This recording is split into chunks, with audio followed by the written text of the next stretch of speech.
Bongbong Marcos, I want you to see me now together with my employer.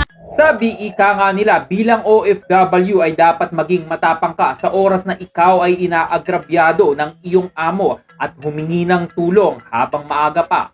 Kaya naman panoorin mo ang nag-viral na video na ito kung paano ipinakita ng isang OFW ang kanyang tapang at nakuha niya pang mag-live upang maging ebidensya. Hello guys. Hello guys. Ari ko subong sa tubang sang balay sang amo ko. Tawa ko ano ginobraya guys. Comment lang kamo da, lihog lang ko report kay Tulfo. Ipabukas siya sa ako ng akon nga gamit. That's her. That's her.